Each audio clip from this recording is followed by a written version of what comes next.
ನಾವಿವತ್ತು HRMSನಲ್ಲಿ EL encashment ಬಿಲ್ಲನ್ನು ಮಾಡ್ತಾಯಿದ್ವಿ.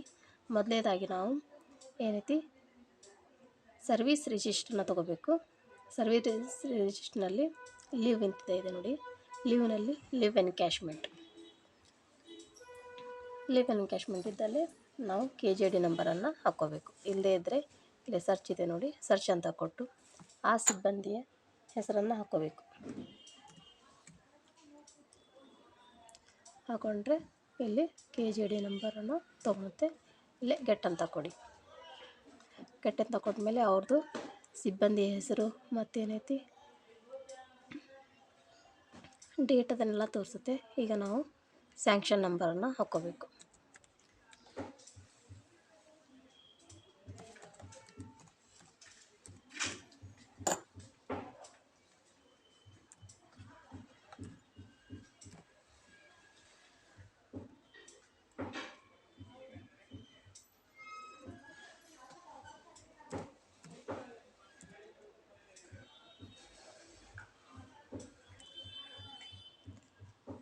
ಸ್ಯಾಂಕ್ಷನ್ ನಂಬರ್ ಅಂದಮೇಲೆ ಸ್ಯಾಂಕ್ಷನ್ ಡೇಟ್, ಇಲ್ಲಿ ಸರೆಂಡ್ರ್ ಯಾವ ಡೇಟಿಂದ ನಮಗೆ ಸರೆಂಡ್ರ್ ಬೇಕು ಅನ್ನೋದನ್ನು ನಾವಿಲ್ಲಿ ಹಾಕ್ಕೋಬೇಕು. ನಾವಿಲ್ಲಿ 15/11/2024 ಹಾಕ್ತಾಯಿದ್ದೀನಿ. ಇಲ್ಲಿಂದ 15 ಡೇಸ್. ಇಲ್ಲೇ ರಿಮಾರ್ಕ್ಸ್ ಇದ್ದಲ್ಲಿ ನಾವು EL encashment for the year of 2024 ಹಾಕ್ತಾಯಿದ್ದೀನಿ. ಇಲ್ಲಿ ಅಪ್ಡೇಟ್ ಕೊಡಿ. ಇಲ್ಲಿ ಹೇಳ್ತಿದ್ದು ನೋಡಿ, leave encashment details has been saved. ಇದನ್ನು ಓಕೆ ಕೊಟ್ಟಾದಮೇಲೆ ಇಲ್ಲೇ ಕೆಳಗೆ ತೋರಿಸುತ್ತದು. ಕೆಳಗೆ ತೋರಿಸಿದ್ಮೇಲೆ ನಮ್ದು ಏನಾರ ತಪ್ಪಾಗಿದ್ದರೆ ಅದನ್ನು ಎಡಿಟ್ ಕೂಡ ಮಾಡ್ಬೋದು. ಇಲ್ಲದೇ ಇದ್ದರೆ ಇಲ್ಲೇ ಅಪ್ರೂವ್ ಮಾಡ್ಬೋದು. ಇಲ್ಲಿ ಅಪ್ರೂವ್ ಮಾಡ್ತಾಯಿದ್ದೀನಿ ನಾ. ಈಗ ಅದನ್ನು ಹ್ಯಾಸ್ ಬಿನ್ ಅಪ್ರೂವ್ಡ್. ಈಗ ಹೋಮಿಗೆ ಬಂದು ಇಲ್ಲಿ ಅರೆರ್ಸ್ ಇದೆ ನೋಡಿ, ಅರೆರ್ಸ್ ಜನರೇಟ್ ಅರೆರ್ಸ್. ಇಲ್ಲಿ ನಾವು KJD ನಂಬರನ್ನು ಹಾಕ್ಕೋಬೇಕು.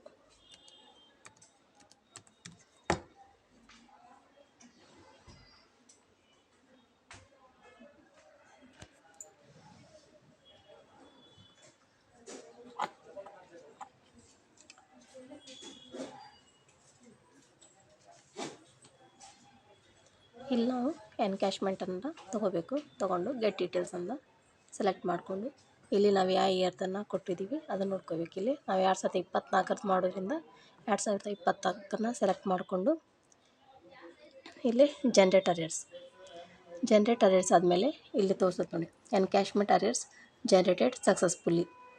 ಈಗ ಅದು ಜನರೇಟ್ ಆಯಿತು. ಜನರೇಟ್ ಆದಮೇಲೆ ನಾವು ಹೋಮಿಗೆ ಬಂದು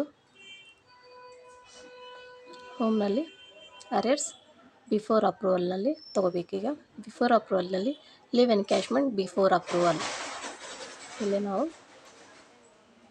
ನವಂಬರ್, ಇಲ್ಲಿ ಅವ್ರು ಯಾವ ಸಿಬ್ಬಂದಿದು ಹೆಡ್ ಆಫ್ ಅಕೌಂಟ್ ಇರುತ್ತೆ ಅದನ್ನು ತೊಗೋಬೇಕು.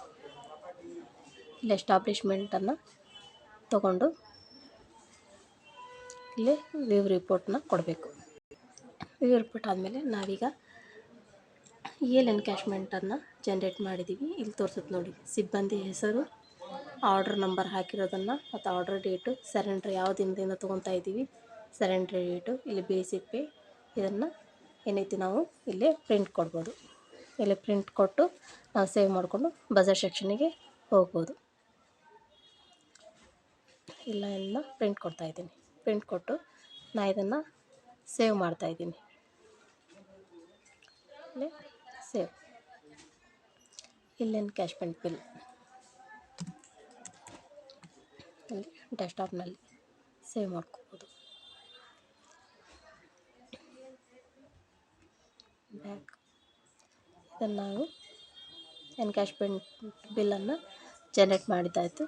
ಈ ಎನ್ಕ್ಯಾಶ್ಮೆಂಟ್ ಬಿಲ್ನ ನಾವೀಗ ಏನೈತಿ ಸೆಂಡ್ ಟು, ಇಲ್ಲಿದೆ ನೋಡಿ ಅರೆರ್ಸ್ ಸೆಂಡ್ ಟು K2 ಇದೆಯಲ್ಲ, ಇದನ್ನು ಸೆಂಡ್ ಟು ನಾವು K2 ಮಾಡಿಕೊಂಡ್ರೆ ನಾವು K2 ಅಲ್ಲಿ ಯಾವ ರೀತಿಯಾಗಿ ಬಿಲ್ ಪ್ರೊಸೆಸನ್ನು ಮಾಡ್ತೀವಿ ಅದೇ ರೀತಿಯಾಗಿ ಬಿಲ್ನ ಪ್ರೋಸೆಸ್ ಮಾಡ್ಬೋದು. K2ನಲ್ಲಿ ಸೆಂಡ್ ಮಾಡಿಕೊಂಡು ಬಿಲ್ ಮಾಡ್ಕೋಬೋದು. Thank you for watching friends.